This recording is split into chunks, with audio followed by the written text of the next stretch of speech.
Hello, everybody. It's the Historical Gamer. You can call me Matt, and I'm here today again with Jean, the Strategy War Gamer, for episode 25 of the Single Malt Strategy Podcast. We're up to our quarter century mark of the podcast, and it's been a little over a month since our last one, which delved into an interview with one of the developers from the Civil War, the Grand Tactician game that's being developed. And it's kind of exciting because we have our second interview in the last two podcasts. We've got Johan from Every Single Soldier, who Jean was able to talk to, which is going to be kind of the core of this episode.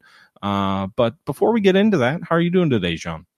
Not bad, not bad. A little sore. Did a little moving yesterday. A 4-bedroom apartment. Still trying to figure out why people put a washer and dryer on the second floor, but overall, well. Well, I mean, that way, if the water ever leaks out of it, it damages everything below it. yeah, exactly. Which is kind of like shake your head, and getting it out is not fun at all. I mean, it maximizes your damage potential, which is, from a wargamer perspective, I see nothing wrong with that. In fact, I think the people you were moving must have indeed been strong wargamers, if that was sort of... I don't know where the fuck I'm going with this. This is Can we play like a sound effect of a car crashing? What a great start to our episode. Yeah, I mean, it's it was an interesting day. It's I doubt they're I don't know if they're strategy war games, but they definitely are getting a lot of home insurance. That's for damn sure. All right. And the home that they moved into put it on the second floor again. So I don't know what's going on. Is it people from the South just don't want it on the first floor? I mean, like, I know in New York, we put it on the second in the basement or on the first floor, but it seems like every place in Virginia, like and North Carolina, they put it on the second floor, which is really weird. I don't know why. I don't know. That seems odd to me, but I am also not an expert in anything to do with homes, let alone washing machines or moving. So I can't really help you out there. I think it's like my fourth move this year. Jeez. Well, with that being said, have you had any time between moving to be playing any games? I actually have. Since I have my new iMac, I've loaded up Battlestar Galactica. I decided to play the Broken Alliance DLC, which if you have not got it yet, you need to buy it. This is an incredible DLC. I haven't gotten to the new missions that they added for the Broken Alliance, which deals with like the political controversy between the colonies, the 12 colonies, but the explosions, fires, the political system that they have is really awesome. Fires in space? What's going on there? The first one, when it first came out, Battlestar Galactica, I played it. I noticed like the ship would take damage, but then, correct me if I'm wrong, but I don't remember it like having fire streaking from the ship. Like the ship like had explosions, but then I think when had it showed damage, but it didn't actually have like fires like jetting out from the hull of the ship. And this one, I noticed when ships get hit with missiles or whatever, gunfire, like you actually have fire spewing out into space from the hull of the ship, and it looks like pretty sick. When I'm looking at it, and it stays between turns, so I really thought that was pretty sick.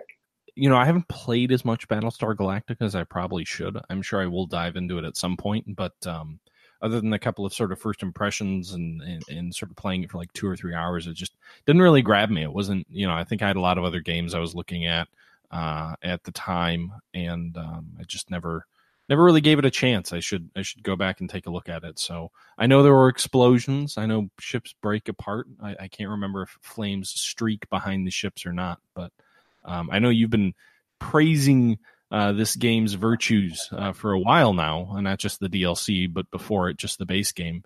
And I should probably check it out. We probably should do an episode. Well, we did do an episode. Was it like a year ago? That looked at the original version of the game, but I haven't played any of the DLC that's come out since then. Yeah, they have this is I think the first DLC. They had like a little battle pack one that I think added new ships or maybe a few units or, things like that. But it was small. This one actually has like an extended storyline. I haven't gotten to because I had to play from the beginning. I get to play all the missions again, which they're cool, but I wish I could just like jump to the mission that I left off at, but I lost all that. I lost that save game or whatever it was. But they put a political system in there now. I noticed there's a new piece of the UI there. I haven't got to play around with it too much, but it looks really cool. I'm very motivated for it. I'm hoping to come out with more DLCs for it because there's so much more you can add to this Battlestar Galactica era. Because this is about the first Cylon War, so you can kind of open it up and leave little nuggets around that kind of relate to the second Battlestar Galactica War, which is the one that the TV show is based off of. So I really do, and the units that they put in here. So there's some really cool new ships that they put in. There's a cruiser that just fires a shit ton of missiles. I love that. There's the Raptors. I don't know if you remember them. Those are like the cargo carriers or whatever, the troop people carriers on the ship. They added more abilities for those. So like I can board a Cylon ship and maybe take it for my own, which is going to be kind of cool. Yeah, I like that. Because before the Raptors didn't really do much. Now you can board a ship. You can there's tons of more options that you can do with it. So it's really cool. Well, awesome. It sounds like you've been busy on the wargaming side and also setting up the interview with Johan that we've got to look forward to, which I'm pretty excited about. We get to hear him talk a little bit about Her Majesty's ship. Unfortunately, I wasn't able to make the interview, but it sounds like you guys had a great discussion, and we'll get to listen to that momentarily. I've been playing some games also on my end, and I feel like I've been going back in time because most of the games I've been playing have been 20 years old or more. I got a private message on Twitter from someone who was kind of walking me through how to install Sid Meier's Gettysburg, the 1997 classic. I followed his instructions, and lo and behold, I was able to get it running on Windows 10, and I've been playing that quite a bit on my channel. I think it's my favorite game of all time. If maybe not, it's up there. Civil War Generals 2, Sid Meier's Gettysburg. They're both up there. Maybe the original Panzer General.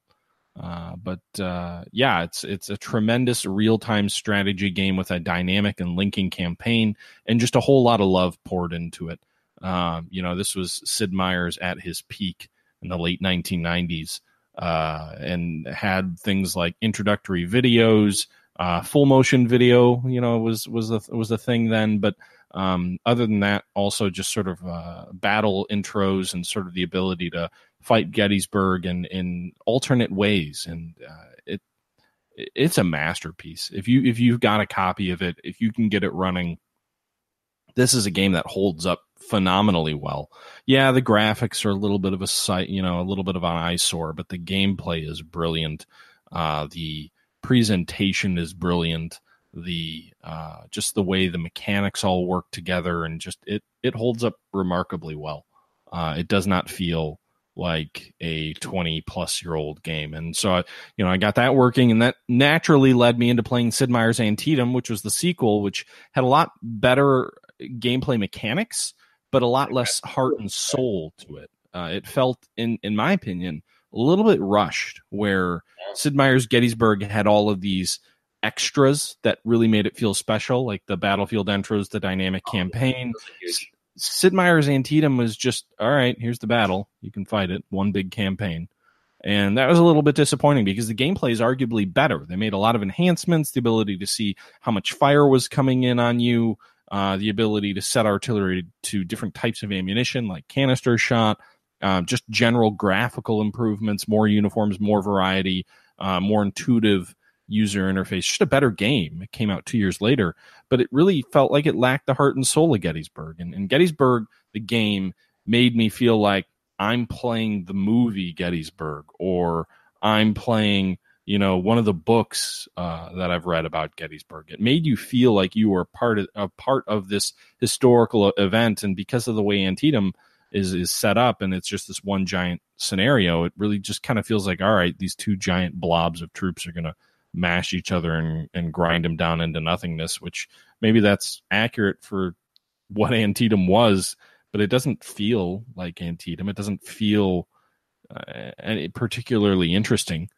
So it's kind of a shame. It's a good game. It's a game I played a lot of, but and I do think that the giant campaign the giant battle has some appeal to it. It's sort of a like, holy crap, you can command 60,000 soldiers, all at once. But the flip side of that is it's kind of like, all right, but it would have been nice to have this dynamic element. And also because I played the add-on, South Mountain, which was a free download for any Antietam member, where you could play scenarios dealing with the Battle of South Mountain. And to me, I think it would have been a lot more logical if they had followed the dynamic campaign approach of Gettysburg and just said like, all right, day one of Gettysburg was day one of Gettysburg. Day one of Antietam should be like South Mountain.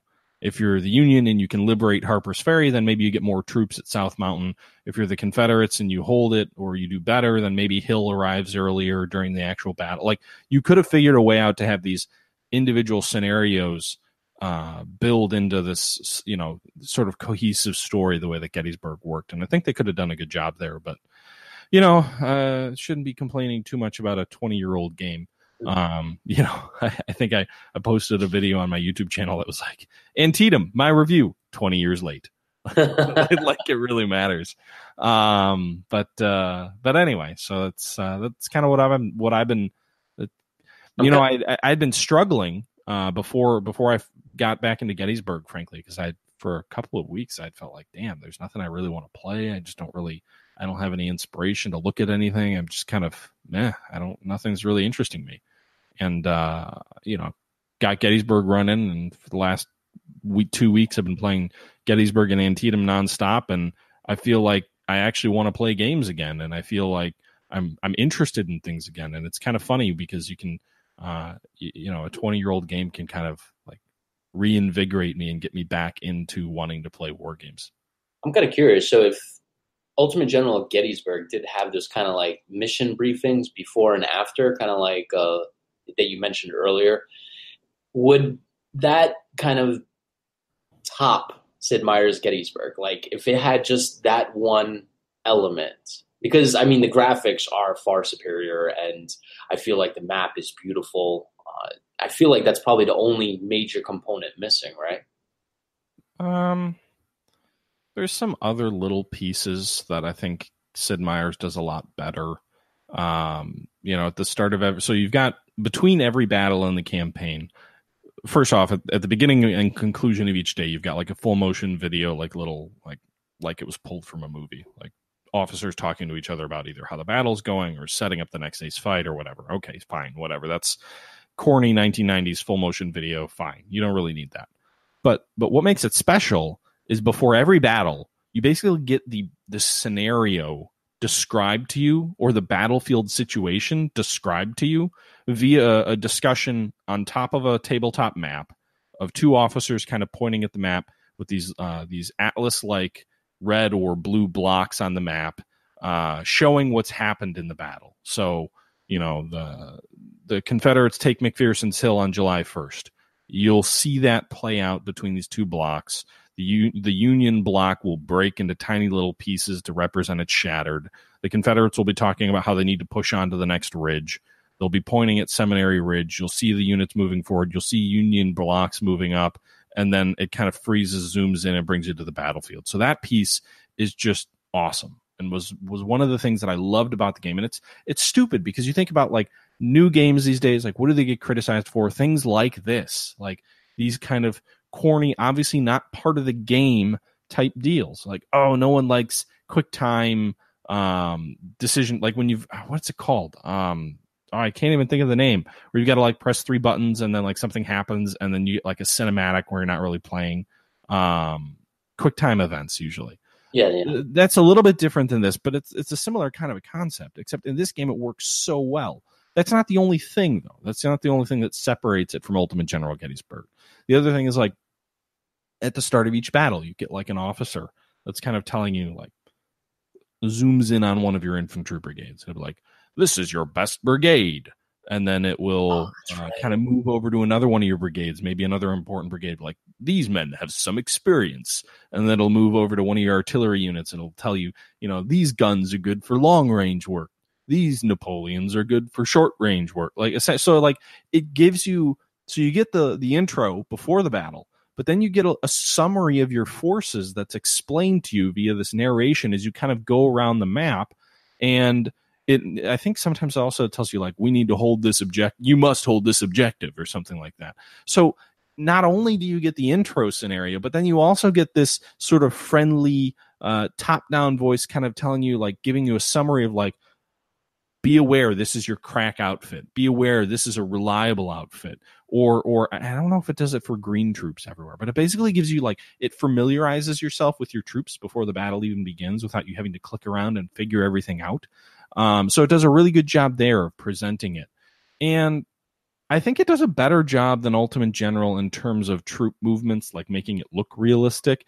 I think one of the criticisms I've seen about Ultimate General Gettysburg for sure is there's no formation buttons. I can't tell a unit to form column. I can't tell a unit to form line. It just kind of is line. And if you order them to move further distances, I think they might form into column on their own, and then they kind of move into line as they approach. But like the unit movements aren't very historical. They aren't very realistic. It's just kind of like a mob of soldiers moving forward. Yeah. And I think that was one of my other big criticisms of Ultimate General. Otherwise, you're right. It's prettier. It's newer. It's streamlined. It has this dynamic campaign element. There's a lot of good things about Ultimate General Gettysburg, but I do think it lacks a little bit of I feel like Ultimate General goes a little bit more on the light side than Sid Meier's does. So Sid Meier's, you've got full formation commands, road column, maneuver column, battle line, double line. There are hotkeys that allow you to do things like double click your troops, which you can do in Ultimate. You can run. But it also, apparently there's like a secret hotkey somewhere that allows you to tell a brigade to refuse its flank, which then causes like your regiment on one of the lines to kind of bend back to refuse a flanking maneuver.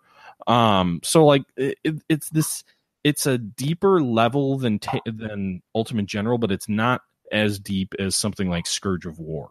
So it really strikes that perfect balance, in my opinion, between a engrossing war game without going too grog heavy. And so to me, that combined with the care and love of the intros and the videos and the descriptions and whatnot is what makes Sid Meier's Gettysburg stand out. And it puts you in the setting so much more than Ultimate General does. Ultimate General doesn't do anything to make me feel like I'm really in the 1800s. Sid Meier's, if it does anything too much, it might be trying to set that setting. The campfires, the music of the soldiers as they're marching, all the dramatically overacted, commentary. You tell your units to charge, and you'll hear the charge bayonet, and they'll say charge, and they'll start running off, or you hit double quick, and they'll say the double quick men, and like there's a lot of that charm and characters missing from Ultimate General. And don't get me wrong, I love the Ultimate General games, but I do think that. I do think that Sid Meier's Gettysburg, more than any war game I have ever played before, certainly more than any Civil War game I've ever played before, puts you in time and place, makes you feel like it's a game that was made by people who love the subject, and does just about everything right for a war game that I could imagine. And I think part of it's also, it was at a time where games were a little bit less expensive to develop than they are today. So you have a lot of the things that you would expect to find in a modern game, like in a AAA game, with all these sort of little nice to haves, production value type deals. It was built like a AAA game. And Ultimate General Gettysburg, as good of a game as it was not built like a AAA game. And frankly, some of the trends and things in AAA gaming today, that's probably a good thing. But, the late 90s were different. And I don't know if we'll ever see a game that kind of gives you all of that as well done as as Sid Meier's did. But I don't know. It was one of the few games that I bought when I didn't have a computer that could play it, played it at friends' houses. It was just a hell of a lot of fun.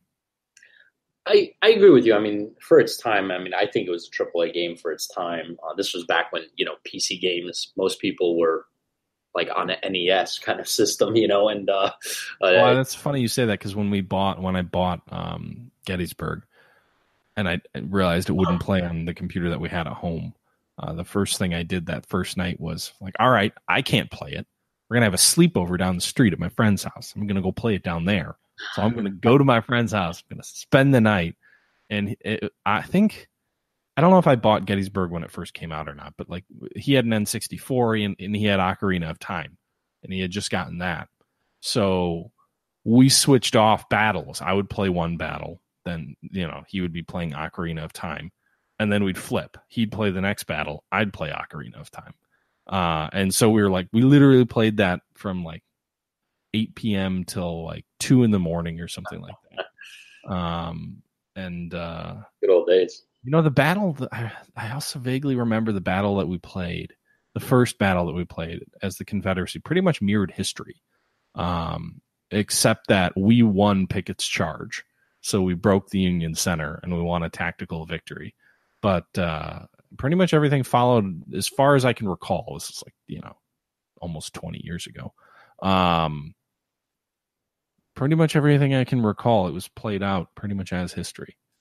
So honestly, I really feel like it's hard to, you can't really, it's hard to compare, like Ultimate General compared to Sid Meier's, mainly because, the 20, 30 years that, has passed between those two games. But in terms of Ultimate General, I have to give it to the development studio for what they did. They, besides, taking the game and, modernizing it, adding maps and great graphics, basically anybody can do that. Say, all right, let's take Sid Meier's, update the graphics, and publish the game. I think the development studio, I forgot their name offhand, but it'll come to me a little later. But they came forward and they said, all right, Game Labs, yeah.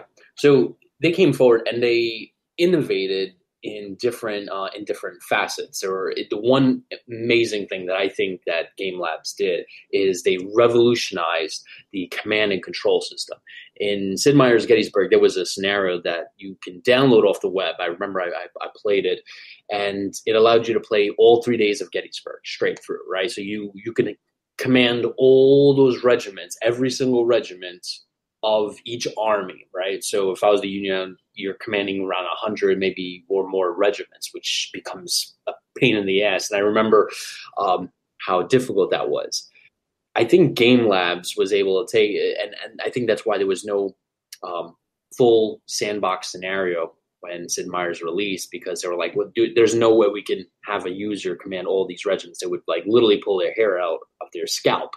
The cool things that they did in Ultimate General Civil War is they found a way, and they did it amazingly. I don't think there's another system out there that can compete with the way Game Labs did it. Is they were able, they made it possible that you can take an entire division, an entire corps, an entire army, and manage them simplistically. You can literally select right wing of the army and then draw with your mouse, this is where I want them to form up, and literally in seconds deploy the whole army to the exact positions you wanted them to. And besides even doing that, that whole command and control system was innovative. I can imagine one of them just sitting down and drawing it out and say, this is amazing. It's like an Einstein or Newton kind of moment. But besides that, the cool thing that I really love them doing is like the little things, like being able to split or merge regiments together. I thought that was like awesome, like have a regiment or a brigade of 2,000 and say, all right, I'm going to split off 170 guys. You guys go forward ahead of the main regiment and act as skirmishers. So, Ultimate General doesn't have those awesome moments that you were mentioning with, like, this is your favorite regiment. I love those moments. When you mentioned it, I was like, yeah, that's right. That was, I missed that.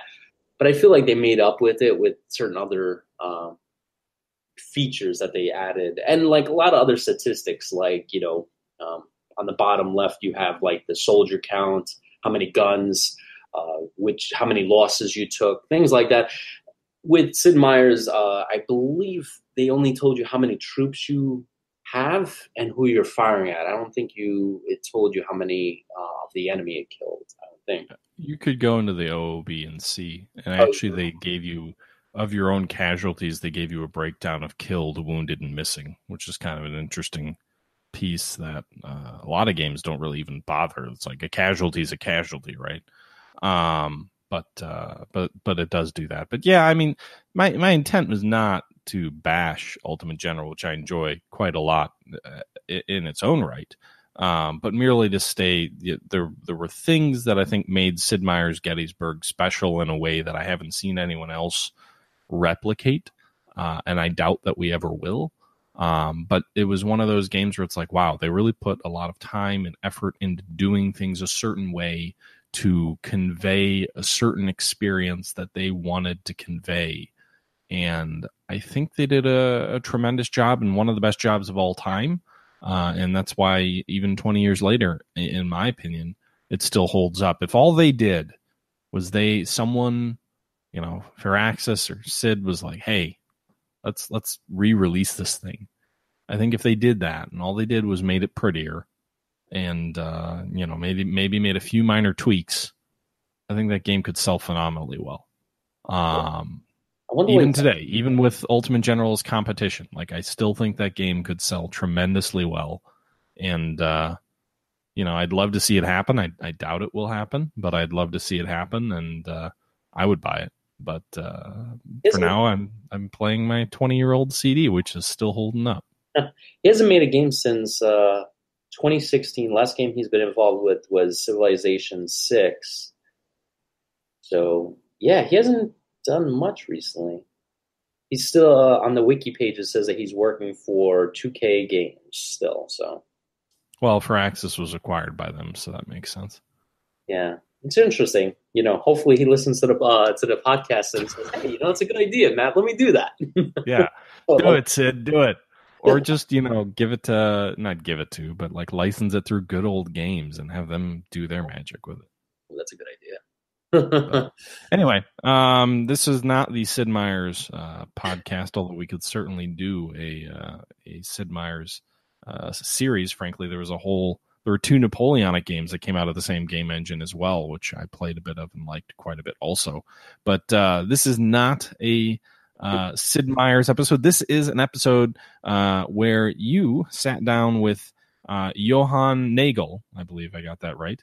The developer of Vietnam 65, Afghanistan 11, Carrier Deck, and shortly, I guess it's Her Majesty's ship, HMS or Her Majesty's ship, which puts you in sort of a ship of the line or age of sail warship management type game. It does appear, I did watch a demo of it, and I know you'll talk a little bit more about it during the interview. It looks quite different than Carrier Deck. In fact, it looks vastly different than Carrier Deck. So, I know that was a management game as well. This is also, but very, very, very, very different. So I wouldn't even compare the two other than to say they're made by the same developer. But you probably talk a little bit more about that than I can speak to. So maybe we should just go ahead and jump into the interview and allow you guys to sit back, relax, and enjoy Jean, the strategy wargamer, talking to Johan about his upcoming game, Her Majesty's Ship. All right, let's jump into it. Okay, welcome everyone to my interview with Johan Nagel of Every Single Soldier, the mastermind behind Vietnam 65, Afghanistan 11, and soon Her Majesty's Ship. Welcome, Johan, to the show. Thank you, John. Awesome to be here, man. Thank you. Yeah, I'm very excited having you on because I'm a huge fan of your work because Vietnam 65, Afghanistan 11, Special Afghanistan 11. That's one of my favorite games of all time. You made a game that is very incredible. It's a greatest operational level game that I've ever played. I honestly felt when I was playing that game, I was a commander in the field, like a colonel in charge of a entire region of Afghanistan. So you fulfilled. That was an incredible experience. John, it's feedback like this that keeps me doing this, because there are times when you think like, what am I doing? And, are we getting appreciated? So I think, honestly, it's honestly, when I get feedback from people like yourself that give me that sort of straight feedback, keeps me going. That's worth a lot. Thank you. Yeah, and you're coming up with a new game. You made an announcement a couple of weeks ago called Her Majesty's Ship. Correct. Yeah, absolutely. It's something that I've been wanting to do for a very long time. It's a passion. It's one of those things that has been stuck in the back of my head for a number of years. As a kid, I mean, my father was in the Navy, and I always had a dream of being captain of a ship. It's such a responsible kind of position. So it was something. This is something that's been stewing for a long time. I battled to find a mechanic, and eventually I found something that I thought was definitely worth working on. So that's how we got to HMS. So I'm kind of curious. Is that what inspired you to develop a 18th century naval strategy game? Yeah, I think my military background and my military family. I mean, I come from a very military family. I was in the military. I love all things military. Captain of a ship was one. Aircraft carriers fascinated me, and that was carrier deck. Vietnam fascinated me my entire life. I mean, I really loved that war, and that inspired Vietnam 65. So they're coming from different places, but they all come from a common sort of real passion for the military and for strategy. So I'm kind of curious, since you brought up carrier deck, how did that inspire, like, since the release of carrier deck, how has that kind of inspired this game, Her Royal Majesty's Ship? Absolutely unrelated. There are two totally different types of games. They really are. I've just always been fascinated by the projection of power that a supercarrier brings, and I always wanted to play. When I travel quite a bit on an airplane, I always wanted to have a nice aircraft carrier game. It was just something I really wanted. It's quick, it's easy, it's not too much brain power, it looks great, and that was carrier deck inspiration. That HMS goes back a long way further back than carrier deck. It kind of goes back to my days of when I was 25, 27, 8 years old. That's many years ago. So there's no. I was kind of curious if you brought over any features from or any kind of mechanics from carrier deck to Her Royal Majesty Ship. The games, if you stack the V65 and A11 together, and you put that up against carrier deck, and then you put it up against HMS, there's very little linkage between the three. Mm-hmm. So it's a totally different game. It's a totally different concept. The only similarity I think it has in it is I have a fascination with logistics for some reason. And, I put a lot of emphasis in logistics because people that are, military is not just about shooting the gun. That's 5 minutes. The rest of the hour is getting the guy there, feeding him, making sure he's got a helmet on. So I always try and bring that element in. So there's definitely a logistical element into HMS, but definitely much, much more diluted than A11. Yeah, I completely agree. I mean, I think I've heard something where for every one soldier in the field, it takes 9 soldiers to support him. Absolutely. Yeah, so I love logistics. That's a big thing. I think the criticism on A11 on the logistics, a lot of people said there was too much emphasis on it. But that was definitely a critical component to that game. Whereas in HMS, the logistics is not as critical, but it still plays a deciding role. In what aspects do you feel like the logistics plays a role in Her Majesty? In HMS, you're really working with stocks of gunpowder, of food, of rum, of course. Those are the kind of logistics. You've got to keep your crew happy. They're directly linked to the crew's morale. So you've got to keep it's really basic. It's a kind of a 3-tier logistics system. Rum, gunpowder, and food are your logistics. And of course, manpower, which you can train them. You can make them more an able seaman to a leading seaman to a petty officer. So you can train the crew up. So it's got an element. It's really not a naval combat simulator at all. It's a naval vessel simulation. Okay. So I'm kind of curious with these resources, food, gunpowder, how do you acquire them? Do you have like a port where you resupply, or do I have to, go after like the Spanish, the Dutch, and So there's a couple of ways. In the game, the Dutch is the neutral player. So the Dutch represent the total. Then you've got the Portuguese, Spanish, the British, and the French, which you can play up against 4 players multiplayer. You can choose, or you can play against AI or against all 3. So getting resources, if you go to your home port, you get everything for free. You can stock up on the rum. You can recruit sailors. You can get new midshipmen on board. If you're out at sea, you can sort of come alongside Dutch vessels, and then they'll pay you like a tribute of certain commodities. If it's an enemy ship, you can attack it. If you sink it, you get the commodities. Or you can go to the Dutch ports and buy it with gold, because there's gold in the game as well as a currency. Nice. Okay, wow, great. All right, awesome. So, and I'm assuming, so I can understand food, obviously you run out of food, people die. Gunpowder, you're not going to be able to shoot, the cannons. I'm kind of curious, rum. So, like, if I run out of rum, what happens? So in the game, the 2 main lines that you're focusing on is the promotional aspect and the crew morale. So you're continually gauging between keeping the Admiralty happy, because the Admiralty gives you orders. And if you follow up the orders, you then get more promotional points. That's how you get promoted. But your crew is now is affected by what happens on the ship itself. So certain events will happen on the ship in a periodic manner. There's almost like a deck of cards that gets shuffled, and these cards then play out as events on the ship. But it's not cards. I mean, it comes through the mechanic we're using is awesome. We're using signal flags coming down the wire, representing different things that you need to do in a certain time.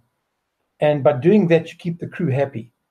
And rum is one of those things you use to quick fix morale, or some of the actual tasks you have to do, like splice the main brace, you have to issue rum to the crew, otherwise they get demoralized. So it's another commodity, but it's linked directly to morale. Oh, okay. Yeah, I can imagine if rum would definitely improve my morale. For sure. Rum, yeah, absolutely it would. Yeah. So since morale is a key thing, I'm kind of curious because I know in the 18th century and the 19th century, travel across the Atlantic Ocean, there was a lot of disease and sickness aboard ship. Does that play a role in this game? So, in an abstract way, where certain events will be like scurvy would be an event, where if you don't address it, it affects some of the crew, or they might even kill some of the crew or send them to the sick bay. So it's not like a separate component. It's built into the events. So in the game itself, it's almost like 2 perspectives. It's almost like you're playing the captain and the first mate. So the captain is making all the strategic decisions and keeping the Admiralty happy, and the first mate is trying to keep the crew happy whilst carrying out the captain's orders. So a lot of these events will happen where, like, you'll have a queen's birthday or something, and you've got to issue rum to the crew. If you don't, their morale will suffer as well as their health. If scurvy comes as an issue and you don't address it, it will affect your crew. So it's the life on board of the ship is sort of regulated by the rhythm of these events that they're coming through. So like a man overboard, someone goes overboard, that'll be an event. So you'll get a signal flag appearing with a particular icon on it, and it'll go down the wire. And if you don't rescue the guy by the time it's the end of the wire, you get a penalty. If you do it, you get a reward. Okay. So it's a central mechanic that these events come in, and it's procedurally generated, so it's not the same every game. It'll be a completely different game every time. Oh, I like that. Yeah, that's great. Yeah, it's never the same game. I like procedurally generated maps in games. I don't like doing the whole campaign, set things out in a pre-scripted way. Yeah. So every game will be completely different. We've got almost, 80, 90 different events that can come down that wire. And in a game, you're only going to see about 20 of them. Oh, wow. Okay. So there's a lot of unpredictability, and that's why we're still balancing the game, because when you get that many variables, you've got to play it out a few times. Yeah. There's a lot of, I just took a programming course, so I can imagine the amount of work you guys going through that, all those lines and trying to. Yeah, variables. Oh, it's crazy. No, the amount of, it's all okay designing one event in isolation. When you couple it with 90 other events, that's when the trouble starts. Yeah. And then keeping them all in your head and trying to figure out how can you get this event? Oh, geez. Yeah. It keeps you awake at night. Got that stock of rum. Yeah. That's why you have rum in the real world as well. So in terms of the characters and the crew that you Yeah. have, so are they? I'm kind of curious if they have certain capabilities, or and then with those capabilities, certain abilities, you have to assign them to certain parts of the ship, or are they more generic? And I could assign, John Smith to, driver position, or as navigator, or I could say, you know what, for the next 20 minutes, I'm going to make you cook, or how does that play out? There's three lines of crew. There's officers, seamen, and marines. So they've got three different what values they bring to the equation, but they are all generic. But you can train them up, which makes them do things faster and quicker, getting events done. But there is no specific attributes like, say, for example, like oxygen not included, where you give certain aspects to certain people and they're better at cooking and that. No, the crew is generic. But what you can do is raise the overall competency of the crew and the overall level of competency of the Marines, and you can promote your officers. And if you promote your officers up to a certain rank, they actually get their own ship, and then you have two ships. So you're training up. So you start with a midshipman, a sub-lieutenant, and yourself as a commander. And there's a mechanism where you train these two guys. And if your first mate becomes a commander, he gets a vessel. So then you've got another vessel to work around the map, obviously to obstruct the other player. Okay, wow. So I would be able to control that ship too, or? Yes, but that ship you just control on the strategic level on the map. You don't actually do the actual logistical operations like you do on your own ship. Yeah, that ship, you'd use that ship to go harass the other players while you're finishing your missions to get to Admiral first, because the game ends by the first guy getting to Fleet Admiral wins. That's the end result. Okay. Wow. Yeah, I mean that's a great mechanic. I love that because it's more realistic, right? Obviously, you're not going to command every aspect of the ship that's on the other side of the Caribbean, right? You can't, Correct. It's a squadron, yeah. You could tell them, all right, I need you to go here and get here by this day, and that's more realistic. Exactly. You can even use it to sail in front of your ship, so it'll scout out any enemy that's coming to attack you, and then you can keep your ship safe from combat. So there's a couple of mechanics. Or you can place it in a narrow channel and prevent the movement of the other player getting to his home port. There's those sort of dynamics that come into play. And when the player starts the game, he's going to start as a captain, or is he a lieutenant, I think? The player starts as a captain, and you work your way up to admiral. So it's about 5 or 6 iterations, and your ship gets bigger and gets more capability the more rank you get. So there are 3 levels of ship. There's a third-rate, second-rate, and first-rate ship. Okay. So the picture I've sent you is the small little third-rate ship. When you reach the rank of Commodore, you get to a second-rate ship, which then includes a cabin to train Marines, for example. And then when you get to like the admiral levels, you get the first-rate ship of the line, which has got more guns and more crew.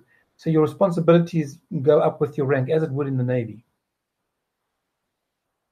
Okay. I'm going through some of the screenshots here, and I guess, and since we have since our audience is all podcast, and it's not a video podcast, I'll post this, I guess, either on the Historical Gamers channel or my Strategy War Gamer channel. So if you guys want to look at the screenshots, I'll post them there so you guys get a framework of what we're looking at. The one thing that struck me when I saw this game is a lot of people might not notice it, but the water effects. Yeah. It looks absolutely gorgeous. The way you guys made this water in this game is, we're talking like Total War quality. It's absolutely gorgeous. The Polish studio really have done a good job. I can't fault them. Even interpreting the art style, we went through a lot of iterations on the art style. If you look at the original version to where we are today, it's completely different, and we had to drag each other through many hoops to get there. But the water is great. We've added sharks in the water. There's now seagulls flying in when you come close to the coast. So just little touches like that. They've done a super job. So I'm very, very happy with that. Wow. Okay. So since we're, since I'm kind of curious, how long has this game been in development? Because I know you're in beta now, right? Yeah, we're in beta now. So this game has been going for a year now. for a year. Okay, wow. Yeah, it's just on a year now that we. In fact, it's just short of a year, Jean. Yeah, coming up to a year, which was the time frame we gave the guys to develop it. So we're a little bit behind schedule, but we're catching up. We're just busy with the tutorial at the moment. Okay, and so going back to the characters, you started as a captain. How do I kind of climb the ladder to admiral? Is it like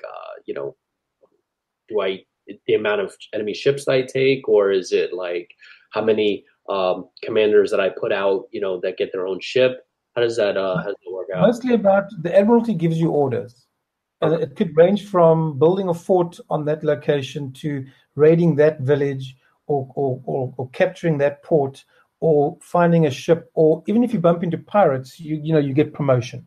So the promotional aspect comes from the admiralty, and the morale comes from inside the ship. And the whole game is really about balancing those two as the player.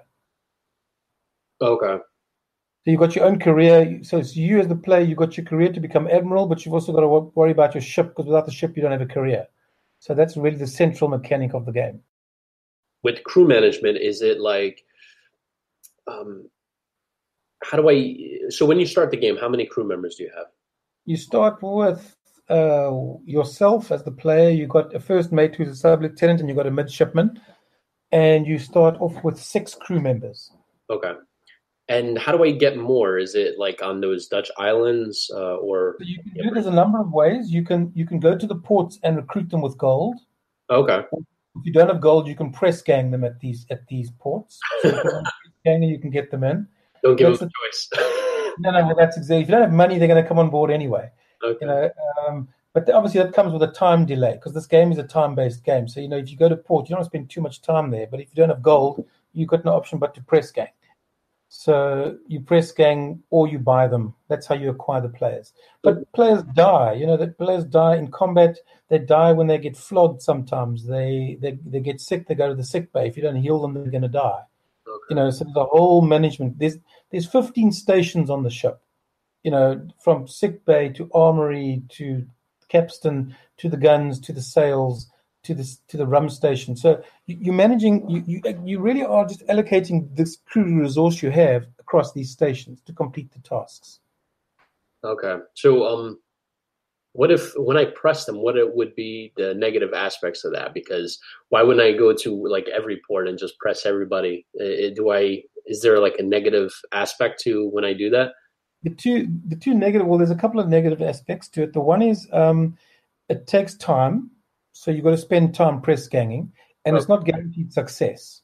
So you could waste a minute, well, not that long, but 30 seconds in the port and get no reward for it, as opposed to sailing out there and scoring. Okay. The other way is that if you antagonize the Dutch, the neutral Dutch, there's another mechanic that the Dutch then declare war on you. So the Dutch declare war on you. They send a big fat man of war to come look at you and come and have combat with you. And once that's done, it restores the neutrality, and then you start again. So you've got to be careful how you play with the Dutch. And I'm assuming I'm not the one with the man of war. I'm going to have. No, you don't want to do that if you've got a third-rate ship and a man of war comes along. So you've got to be careful. You can't just go around marauding the Dutch all the time. But if you've got gold, you pay the gold and you get the crew. That's simple hiring. Okay. So there's a lot of those. Can I raid pirates and stuff like that for the gold? Yeah. So you also then what you have is you have a trade route that flows through this procedurally generated map, and this trade route allows you to then either attack non-objective vessels, just targets of opportunity, so to speak. And the pirates also operate in these trade routes. So if you come across the pirates and you actually do manage to sink the pirate, you're going to get quite a lot of promotion and quite a lot of gold. But then you're going to take damage in combat. These are the decisions you're making as a captain, because at the end of the day, you're racing to become the first admiral of the fleet. So there is a race in the background in this game to beat your competitors to become the admiral of the fleet. Now, I know there's a single player and a multiplayer aspect. On the multiplayer aspect, I'm assuming you said there were 4 other players that be competing against to be admiral. I'm assuming in the single player aspect, I'll be competing against non-playable characters. We've got AI for each of the 4 other slots. So you'll be playing against AI on the other 4, and you can choose obviously the difficulty. I mean, that's normal. from impossible to nearly impossible. Normal range. Now, can I be a little mischievous and, I don't know, if one's getting close to Admiral, can I look him up and, do some, make him disappear? Make what disappear? Like one of the, like for example, if like there were 4 other slots and one of the characters getting close to Admiral, what are my options there? No, you're in the race. You're in the race. Let's keep it tidy. No, we don't. We don't want to have. It was like a whole debate in A11 about can you replay the turn? Can you undo your last action? Okay. That kills the mechanic because it's a detection game. So this game is you basically. I'm trying to capture that feeling. When you played Age of Empires, and you start and you have that anxiety where you got to get to the top, and it's probably take you about 45 minutes, and the game's going to end. It's that sort of time frame and anxiety I'm trying to model. Okay, I see. All right, interesting. All right, so I'm a huge fan of Age of Empires. I still play at least 1 or 2 games a day. They just remastered that, I think, right? Yeah, but that's not 3. I think they just remastered 2. Yeah. I'm not a big fan of the 2. I play 3. Okay, so I'm assuming they're probably gonna get around to remastering that one too. Well, they've been claiming to launch Age of Empires 4, and that hasn't come out yet, so we don't know. But I'll buy it. Yeah, I think Microsoft owns them because I remember when I was working at Microsoft, they were talking about how they were. I remember a team was working on that. I think. Yeah. So in regards to so the Admiralty gives me an order to like you were mentioning, take a fort.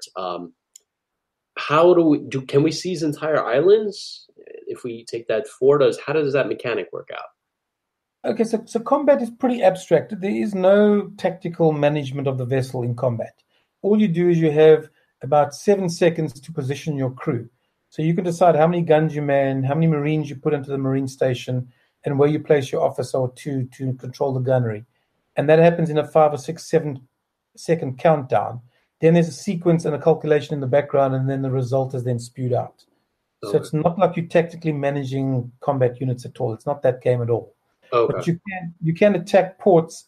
You got two options with ports. You can raid them, which the Marines do, and you can get some random goods from them. You can't choose it. You go there, and it's not that risky. Or you can attack it with Marines, and if you win, you then take that island over. The port becomes your port, and then it precludes the other player from going to that port. Okay. And do I get funds or something from that port once it's mine? No, but you get free resources for your ship. Oh, nice. Okay, that's good. So it becomes a British port, and then they'll supply you. So it's quite handy to capture a port somewhere in the middle of the map, or closer to your enemy when you're patrolling that side, instead of sailing all the way back to your home port. Okay. Does weather play a function in this game? Like, for example, if I'm away from my home port and a hurricane is showing up, is that included in the game? We have these random storms moving around the map that you will encounter. And you'll hear a lovely call, all in lovely British accents, announcing the storm on the larboard side. It's because some great. There's lots of bosun's whistles and flags. This is so Navy. It's ridiculous. The Navy guys are just going to buy just to listen to the soundtrack. Bosun's pipes on all the orders. There's authentic bosun's pipes going on. There's flags being raised. It's very Navy. Oh wow, I love that. So wow, okay, I really love that aspect that you're trying to incorporate, where you're trying to incorporate a lot of realism and try to immerse you into being in that time period. For sure. It's critical. It's I tried that too fairly successfully in A11 and V65, but I didn't really apply too much attention to audio in those games as I should have. And this game, we've really got some really good audio. There's about 4 or 5, there's about 6, 7 different voices for the crew, the captain, the first mate, and there's dialogue. It's kind of like, get them aloft, bosun. Aye, sir. I'm not happy with you, bosun. There's a very simplistic but very effective dialogue with the bosun's whistles, with the drumming for the combat stations, all the things you'd expect on a Navy vessel. Wow. Bells ringing, there's bells on the hour, that sort of stuff. It's all very, very much Navy. Yeah, I love that aspect. It's going to provide a lot of immersion to the game. So I'm really looking forward to that. Does the ship take damage? Like, will I see, like, after a battle or maybe after a storm, will I Yes. see the hull being tattered and such? If you look at that last screenshot I sent you, number 8, it's got tattered sails. So we start with tattered sails, and then it goes down into holes in the hull to visually represent the damage. And then you would allocate sailors to the shipwright station to repair. It's that sort of mechanic. Yeah, I see this. Okay, I see the holes in the sails. Okay. Yeah. I see another ship in the background. It's Spanish. That's Spanish. Yeah, that's why you got holes in your sail. I'm assuming if I get hit in the lower decks, I'm going to take on water, right? There is no sort of dynamic damage. The damage is pure visual UI sort of representation of damage. Okay. So all we've done at this stage is we're just putting holes in the woodwork and on the sails. We haven't really started to ship the water in. But that might not be a bad idea. But then this game's never going to get out. Yeah. Yeah, I want it out as soon as possible. You want a pump station. Then you want a pump station. That's another station we've got to put in. Yeah, that would be, yeah. I'm assuming my ship can sink, right, if I take too much damage. Yes. So if your crew mutinies or your ship is sunk from damage, you get relegated back to a third-rate ship, and you start again at the bottom of the pile. Oh, wow, okay. And then basically, unless you perform a miracle, it's going to be really difficult to climb back the ladder. There's a lot of debate about this one. Should we go back to like 3 ranks before or go right back to the beginning? That's the balancing issue we're having. But really what we're trying to tell the players, don't have a mutiny and don't get sunk. Yeah. Because it's the essence of this game, right? Yeah. But apparently, I just finished one of my history classes, and apparently that's a constant thing aboard 17th and 18th century ships. More like, I guess, 17th century, where mutiny was very commonplace, I guess, right? It was very unstructured in the 17th century. Only in the 18th century did they sort of start putting structure into the Navy. Yeah. One of my favorite movies is that Master and Commander. Oh, yeah, I love it. And Hornblower. Oh, I mean, that's a big part of the inspiration on this Hornblower, the BBC series. It's on. You can get it on YouTube. Just type in Hornblower. It's fascinating. You'll love it. Once you start watching it, you'll watch all 6 series in a row. Okay, I'm gonna have to try that out. Brilliant. Let's see. Just going down my list here, making sure we covered everything. Lieutenant Commander.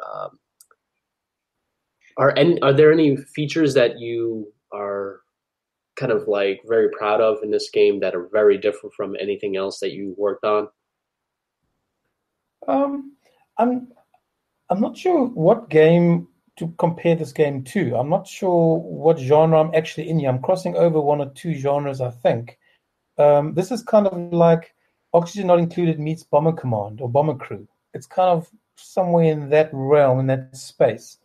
I can't say there's anything in particular that I am like more fascinated or proud about than anything else. I don't know. That's a very interesting question. I really struggled with the mechanic. It took me a long time to figure out. In fact, you know what? Honestly, the thing I'm most excited about in this game, or excited from what we've done, is that using the signal flags as UI. I think that's awesome. That was a ground changer for me, because I was going to have signal flags purely as cosmetics in the game because it's part of the naval tradition. But to incorporate because you have 2 sets of flags on the ship in HMS. You've got your event flags, which come down the main wire, and there are things you've got to complete before they reach the bottom of the wire. Then at the back of the ship, you'll see there's a shorter wire, which has got alert flags on there. And that tells you what's going wrong in your ship. Are you low on supplies? Is there somebody in the sick bay? Those kind of alert flags. So the flags are not just subtle and visually very appealing. They really are a critical part of the game. And that's the part that's got me most excited. That was like an aha moment for me. Okay. As opposed to having cards appearing with events, incorporating them into the flags. Okay, wow.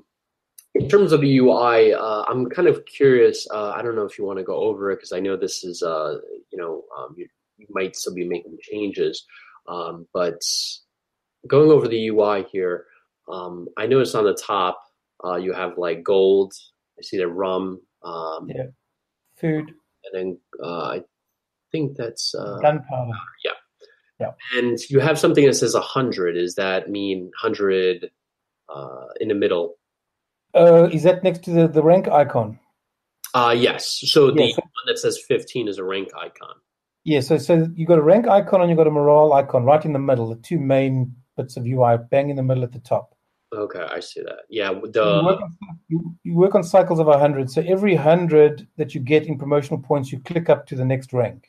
oh, okay, nice. And if you get demoted, you also get demoted. So it works both ways. So it's a counting clock that goes to 100. If you click up 100, you then get promoted. If you get demoted, it clicks down again to 99. So it's a running total. But every time you click over 100, you get promoted. And I see morale's at 61%. What's the mutiny? You need rum. You need rum. So 60, that's a straightforward 0 to 100. Okay. So that's a straightforward up and down linear. So when it gets to 100, your crew's super happy. Like, for example, if you don't task your crew with anything to do and they go and sit in the mess and do nothing, the morale also climbs. So there's many ways to affect morale other than just completing events. You can, how you treat them actually has a direct impact on the morale. Okay, I see. All right, nice. And then I see 2 officers, 5 midshipmen, and this guy doesn't. This screenshot doesn't have any Marines. It's 0 out of 3, so they're going to battle. That officer icon is how far the learning is for the next promotional cycle for your current officer you're training. So you got to send 2 officers to the wardroom, and then they start training. The senior starts training the junior. But it takes quite a while to train an officer, so it might be interrupted, kind of thing. You might have to do another task with that officer.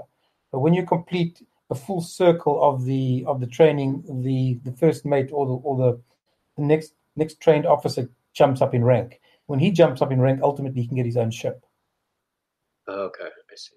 Okay, all right, wow. And is this screenshot taken on it looks like it's almost it's like a touch display. I took this straight off my laptop, literally before we started this. Oh, okay. Yeah. It looked more of like a touch display. Yeah, no, it's just come straight off my laptop, so I don't know what it looks like. So I'm kind of curious. You mentioned that this is coming for iPad, right, as well as the desktop. Yes. Are they going to be simultaneous release, or are you going to come in on both platforms at the same time, or? No, we're coming out on PC first, and then we're going to have to run through a whole optimization process to get it onto iPad. Oh, okay. What about issues? I know a lot of people are probably going to listen to this show because they all think that I'm an Apple nut, and I am. Yeah. Yeah. But I'll have to ask for them. Android? No, we haven't. The issue with Android is that I mean, to be quite honest about it, I think it's just too easily hacked. Mm-hmm. And it just doesn't make sense. I mean, even most of the publishers that I've spoken to, and even Slytherin, don't do Android. Okay. It's just not worth it at the end of the day. Yeah, I know a couple people that found the hack to get free apps off Android. They root the device and then they do a bunch of things. And the problem I always believe in is like you need to support the developer, because if you get these apps for free, then what is their incentive to make more games? So. Exactly. These things do take time and they do cost money, contrary to popular belief that they really do. They want you to work for free, Johan. Why? It's Africa, down here in the southern tip of Africa, we work for free. We work for food, and we don't really work for currency, And you got to get that rum. You got to get the money for the rum. Exactly. I mean, it's all about the rum, right? But yeah, I mean, it's I totally feel that iOS is out of all the developers I've talked to over my time working at Apple and even at Microsoft, I got to support the developers, especially developers that are making great applications, because we want to provide that incentive to make more. After this game, you were mentioning that you have a couple other games that you have in development. So by supporting this game as well as Afghanistan 11, we're going to get more and more incredible titles from you. Well, I mean that's the theory. At the end of the day, I'm certainly not in this industry right now for making my fortune. I did that in banking 30 years later.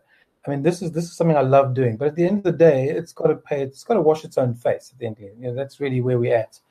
And fortunately, I mean, all 3 games we've launched up to this date have really done really well.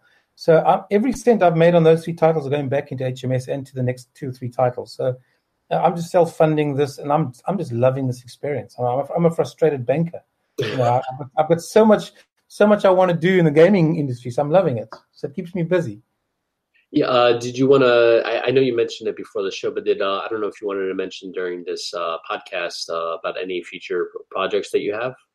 Yeah, for sure. I mean, so the prototype I've just finished is called Great Scott.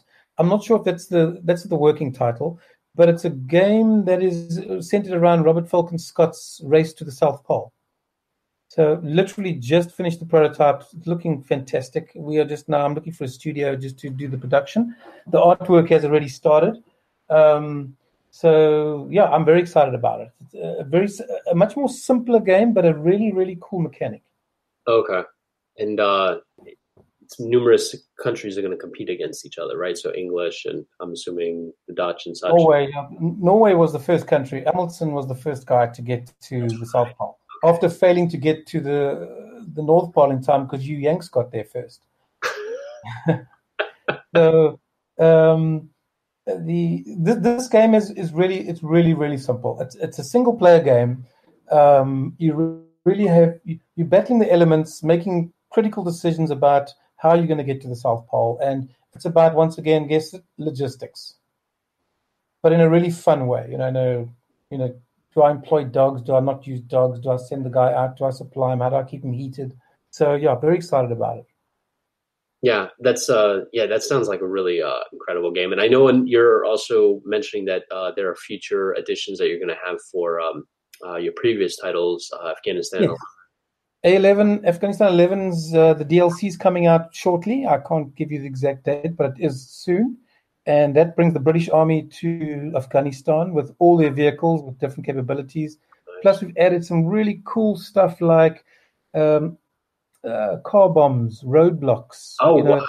A whole new dimension where you now have to police the roads and stuff. So it's quite a cool. It really has changed the dynamic of the game quite a bit. Oh, wow. Okay. And is that just for PC, or is my iPad going to be able to do the same? Your iPad's going to get it.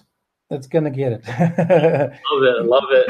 In fact, I know the owner. When it comes out, I'll pop you a little code in your inbox. I appreciate that. But I'm also, one thing I always try to do is I always try to support developers. So I'm gonna definitely do that purchasing. So John, you are supporting the developers by having these interviews. Trust me. I appreciate it. I love getting I love doing these interviews mainly because I want people to see and hear the people behind these games. We play these games, we take it for granted, but the trick about it is showing who makes these games and showing the kind of passion that they have for these games, and then the love that they have for these, because these are your babies, these are your products. This is going to last for 50 to 100 years, and people 20 years down the road are going to be playing Afghanistan 11. It's like, what guy made this game? This is incredible. I love this game. It's a perfect representation of the Afghanistan conflict, and they'll be able to see who actually developed this game. I mean, you're so right about being a baby. One of the hardest things to do as a developer is not be defensive about your baby. No one likes when someone says, "I don't like the look of your baby." You're not allowed to say that, but you are allowed to say it. But I mean, Vietnam 65 and A11 are certainly, that is right at the core of my passion for gaming, and I've been stewing with that for 30 years. I mean, that didn't happen in a week. That's an evolution that's been going on forever. So that I'm super proud of those two games. That's why I'm committed to bringing out DLCs on them. I would like to ultimately revisit Vietnam at the end of all of this and make the definitive Vietnam 66. That's somewhere where I'd like to go. But right now, the path is going to be we're doing the A11 DLC UK Army, and then we're going to bring out the next one. We're going to bring out is probably going to be the ISAF DLC, where we're going to bring in all the other nations that played. Oh, wow. That gave at least a significant amount of forces, because there's been a lot of demand from people saying, I want to see the Australians there, and I want to see and I understand that. And it's a very easy DLC to do. That'll be a cheap sort of DLC, but we can make a lot of people happy with it. Is there going to be different mechanics when you add these different countries? I'm thinking of sort of taking the top 15 contributors of troops to the theater and putting 2 or 3 vehicles in for each of them. And then the player can select from all the vehicles, all the American, all the British, and all the international, and customize their own force to take to Afghanistan under a flag of their choice. Wow. That's kind of, that'll be the end of Afghanistan for a while. Then we're going to go move on to either my favorite topic, the South African Bush War, because that is absolutely suited to this, but that's too niche, as my publisher keeps telling me. Or we might revisit Vietnam 65. Because the trick about these, one of the amazing things is the niche conflicts. Like the small conflicts. A good example would be the one that you mentioned, also like the Falkland Island War. These kind of conflicts, I believe there's a demand for games for these conflicts because nobody's made any games for these conflicts. But also for people that don't even know or heard of these conflicts, it's great to play this game so you can understand what it was about. You can actually play it and get involved in it and see the dynamic, why everything happened, and and everything about that. I mean, there's no doubt I'm going to make a game on one of the iterations of this series would end up somewhere in that realm. I mean, you mentioned the Falkland Wars. I mean, I love those little theaters of war. They're almost self-contained strategy gems in their own right, and there's not enough been done on them. I was also wondering, is Mac and iPhone a possibility? I don't know if the game will play well. I mean, would you carry a deck to the iPhone? Mm-hmm. And we thought that didn't do well at all. It's just the game. The screen is too small for the detailed mechanics. Okay. I mean, so zooming in and out of the ship, because I mean, on HMS, I love it. You can zoom in. When the guys are drinking rum, there's a guy playing a fiddle. And you want to capture those moments. You're not going to see that. You're not going to appreciate it on the iPhone. So we're going to go out. Yeah, we're going to go out with the iPad, and if the demand is there, we might have a look at the iPhone, but it's not really planned at this stage. Okay. And would it play on a Mac, this game, or is it? Right now, we go PC, Windows, and we go iPad. Okay. The demand, once again, will dictate. I don't know if I think if the game does well, I mean, like I said, I'm all for applying back all revenue of a game back into a game. And that's the model I'm working on. So if the game does well, I mean, I'd gladly, and the demand is there, I'd gladly plug it into a Mac version. It's really not a technical issue with Unity. So, it's really quite simple. Is that we just never use demand. You're using the Unity engine? Yeah, this is the Unity. Yeah, all the games I've made to date are on the Unity engine. Okay, wow, very awesome. Yeah. So I think that covers all of my questions. Do you have anything else you want to add, or? No, John. Just once again, thanks for the opportunity to chat to you. I mean, it's because one of the things us indie developers suffer with is we've got to get noticed and we've got to get out there, because there's so much clutter out there. So we really appreciate these things. So I do appreciate it, and thank you for it. Thank you. I really appreciate you coming on and being able to share your insights and the passion that you have for this game.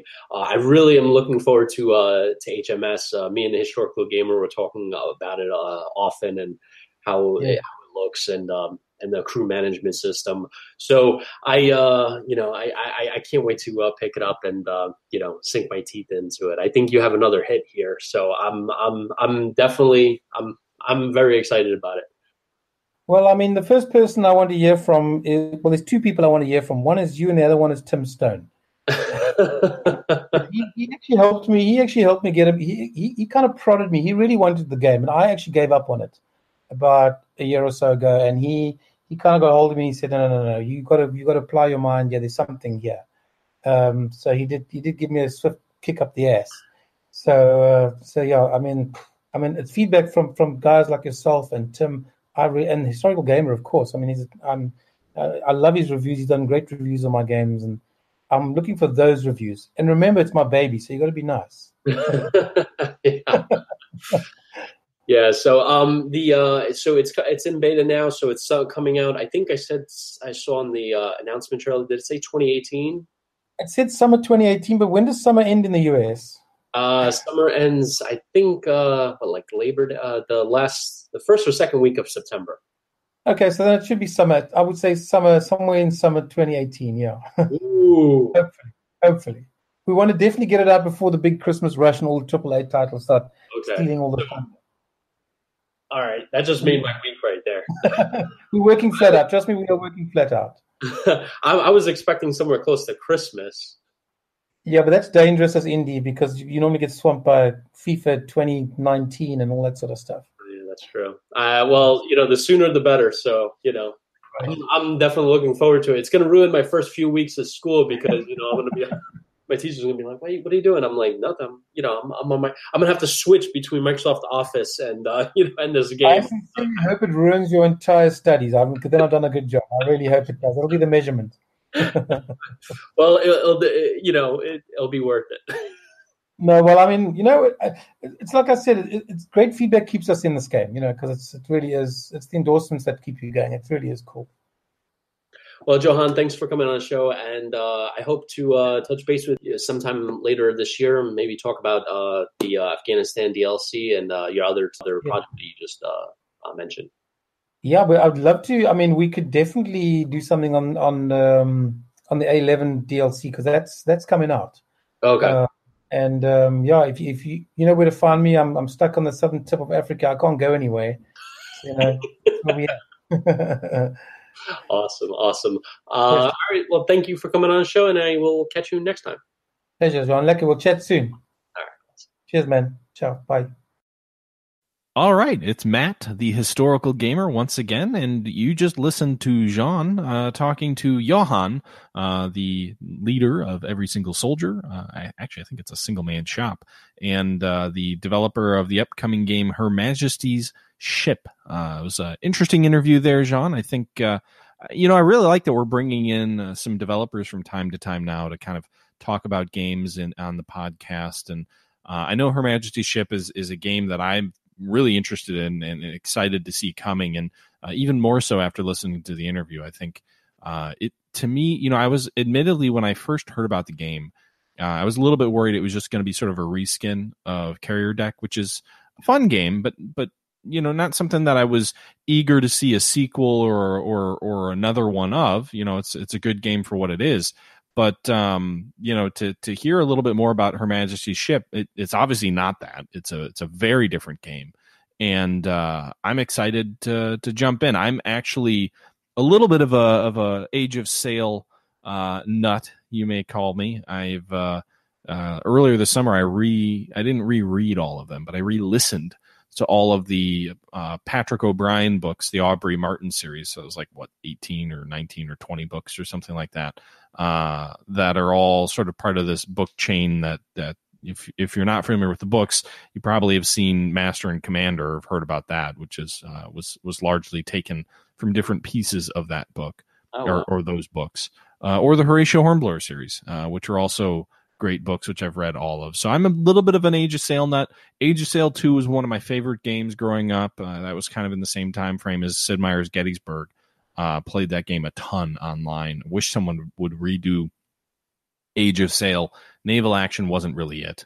But yeah, I mean, it's a game I'm excited for, a game I'm looking forward to, and I think it's awesome that you're able to bring Johan onto the podcast for an interview. Yeah, it was a great interview. Covered a lot of topics, and he talked a little bit about his future games that he's also going to, besides HMS with Afghanistan 11, the DLC, focusing on the British side. I think that's going to be really exciting. And the amazing thing that I was really surprised that he mentioned at the end of the interview is I was expecting HMS to come out like toward the end of the year, maybe borderline 2019. But it's coming out at the end of the summer, and he was asking like when summer ends for us Yanks. He was, and I was telling him, usually I think it's Labor Day. I think. Yeah, it's. I mean, I guess the traditional end of summer would be Labor Day. Yeah. So that's when a lot of people start going back to school and whatnot. Yeah, so I'm very excited. This is coming out in like a month, so that's pretty exciting considering I was expecting it further down the road. Coming out first on PC and then a little later for iPad, so this is very exciting. I love that, a couple of things that straight from the interview that I really liked is, that it's procedurally generated. So there's going to be 80 to 90 different events in the game. You're not going to get them all per game. It's going to be broken up to 10, 20, but it's always going to be different. I love that. Can I name people who mutiny against me? You mean like rename them? Yeah, the strategy wargamer has led a mutiny against you. Up to the yardarm with him. You'll probably name me in there. Strategy gamer, historical gamer, mutinies against the strategy gamer. Yeah, but no, I think you're right. It's really interesting. I thought it was interesting to kind of hear him talk about sort of the iPad versus iPhone, sort of limitations of iPhone, and from a gameplay perspective. That was an interesting little bit, but it sounds like he's bringing it to iPad as well as PC. So at least your iOS fix will have something. Yes, he's not bringing it to iPhone unless the demand is there. So I'm gonna have to wait for that one, which is. He makes a good point. I don't want to play a game like this on a tiny screen. At least give me an iPad screen. At least that's a reasonable size. Yeah, but I'm hoping I'm still gonna still. Not everything needs to be on iPhone, John. You never know. Sid Meier's on an iPhone. Okay, I would buy that. If they put Sid Meier's Gettysburg on iPhone, I don't think it would work well, but I would buy that. The other thing that I really liked about this upcoming game is that the promotion system is going to be a big thing. So you bring a crew member onto your ship, and you kind of promote them, give them ability. They develop with their abilities, and eventually they reach the captain rank, and they get their own ship. And the awesome thing that I really love about it that he was going into on the interview is that, once they get their own ship, you can kind of direct them. Like, you're not going to be able to actually go inside their ship and manage his crew, because obviously, in that century, you're not going to be able to do that. But you can send a note out to, that captain and say, hey, meet me at, the island of Jamaica on this day. And he'll do that for you. Or like, hey, I'm going to raid the island of Grenada on this day. So block out any English ships or Spanish ships or whatever. Keep them off my back while I do this. I love that. Like, it's not only about commanding your crew, but you can also do that as well. Yes, raising young Padawan captains. You're kind of like Yoda in essence, right? You're sending your Jedi out as a flock. I do think that it's cool that they're adding that element, though, just because that was kind of a thing. Like, less so like go here, do this, but it was kind of a thing. Like, there's sort of the proteges of various famous captains. Nelson had a large number of captains who were officers who served under him, and they benefited from serving with Nelson. And it's something that's talked a lot about in the nautical fiction books of the time. Jack Aubrey, the hero, one of the heroes of these books, has multiple people who rise to the rank of captain who serve under him. Tom Pullings sort of being his longtime first lieutenant who does, and sort of his influence over his career. So it was a thing, and it was important in this time. So it's kind of exciting to see that brought over, at least in a way, into Her Majesty's ship. I still don't understand the Her Majesty's ship thing. I feel like if it's in the Age of Sail, it probably should be His Majesty's ship. At least during the Napoleonic time frame, there was always a king in charge, and for the uninformed, the HMS is either His Majesty's or Her Majesty's, depending on if there's a king or a queen in power. So I'm intrigued about that, but it's a minor quibble that I'm sure there's a reason for it, and I don't know what the reason is, but I'm sure there is. I'll be able to ask him, and I'm going to bring him back on the show probably down the road. We're going to talk about the Afghanistan 11 DLC. Mainly because it's going to add more mechanics into the game. It's not just going to be like a rebrand of, British soldiers and stuff like that, but he's going to change some of the mechanics in terms of like what the abilities of each unit is going to be able to do on the British side. So, cool little stuff like that. It's not going to be completely renovated game, but he's going to be able to include British units, and then possibly down the road to do a ISAF, which is basically like a joint task force unit kind of thing for Afghanistan 11. That's cool. Yeah. So he has a lot of awesome, and he has another game coming out called Great Scott, and we were talking about it before. He posted something on his website for it. So this is going to be another game that he's coming that he has in development. I mean, he has so many projects in development. I love it because he's a very innovative developer, because each game is significantly, like, he had Vietnam 65 come out, then Afghanistan 11, which is similar, but they're completely almost they have some similar mechanics, but Afghanistan 11 feels very different from Vietnam 65 in terms of the feel, the music, the way a lot of things run in that game. And then he goes from that to, it came out with, what's the naval simulation? Carrier Deck, which is completely different, take away from the other two. And then now he's coming out with HMS, which is a completely different game on that one. And then he has this other upcoming game called Great Scott, which is about the, as the website says, the glory and drama of the race to the South Pole. Battle the elements, survive the hardships, and above all else, plan properly. So, yeah, I mean, he's really, pushing out games. And I love that he's very innovative, because, he could have just taken the same engine and says, all right, let me rebrand this for another conflict. Let me rebrand this for another conflict, and just, do it for money. He's not doing it for money. He's doing it for passion and love. And I love that, because he has so many ideas. And even though they're a lot of work, and I know the development process of a game, because I took a computer coding class, and I saw how in depth it is to make a game. For him to make completely different engines it's a lot of work. So my hat's off to him on that. I'm looking forward to these games that he has coming up. So yeah, I can't wait till this game comes out in a month.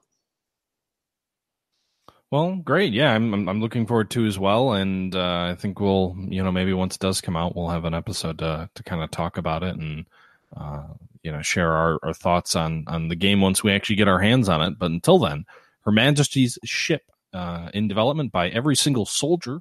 The developer Johan was in the interview earlier today, and hope you guys enjoyed it. With that being said, I am sober tonight, no drinking, despite some of the outrageous, ridiculous, stupid-sounding noises that came out of my mouth earlier today. It was still 100% sober. So no drink for single malt strategy tonight for me. I believe you are sober tonight as well, Jean. So I need to drink some scotch or something next time we have an episode, because I named it single malt strategy. And I feel like the last half dozen episodes or so, we've been, drinking sparkling water or Pinot Noir or beer or non-liquor related things. So yeah, step up my drinking game. I had this nice, besides my normal beer, which I love, O'Rourke's El Guapo, which if you're in the Virginia area, get it. I had I think it's a Maryland or Delaware type of beer. It's called, you're probably gonna have to put expletive on this. Raging Bitch. It's a Belgian IPA. It's by Flying Dog Brewery. It's a really great IPA. It was very delicious. It had a really zesty taste to it. It was just, I love beers that have like 3 different tastes in them. That taste you get when it first hits your tongue, and then that IPA feel in the middle, and then it has a completely different flavor toward the end. I love that. It was a $13 6-pack that definitely was worth it. I feel like you're getting almost into.